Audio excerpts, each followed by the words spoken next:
রাতের এই মুহূর্তে আমরা রয়েছে আশুলিয়া চন্দলিয়া এলাকাতে। এখানতে অনেক বাসের ভিড় রয়েছে। রাতে ঈদ যাত্রায় মানুষ এবং লোকজন এখান থেকে বাড়ির দিকে রওনা হচ্ছে। আমরা ইতোমধ্যে আপনাদেরকে ভিডিও দেখানোর চেষ্টা করতেছি। হালকা হালকা বৃষ্টি পড়তেছে এবং চারিদিকে বাতাস বইতেছে, যার কারণে আমাদের একটু কষ্ট হচ্ছে। তারপরেও আমরা আপনাদেরকে দেখানোর জন্য ভিডিওটা করতেছি। অবশ্যই ভিডিওতে শেয়ার করে দেবেন এবং ছড়িয়ে দেবেন সবার মাঝে।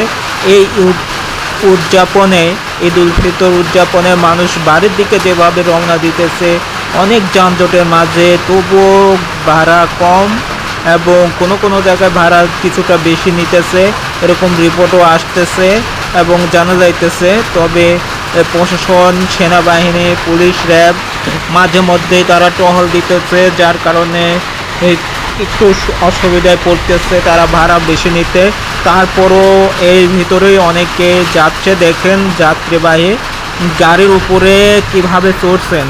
অনেকে ট্রাকের যাত্রীতে অনেক লোকজন আসছে, তারা বাড়ি চলে যাচ্ছেন। অনেক যানজটের মধ্যে ঢাকা শহর, ঢাকা থেকে সরকারি চাকরি এবং বেসরকারি চাকরি, গার্মেন্টসের চাকরি ছুটি হয়েছে, তাই বাড়িতে যাচ্ছেন সবাই।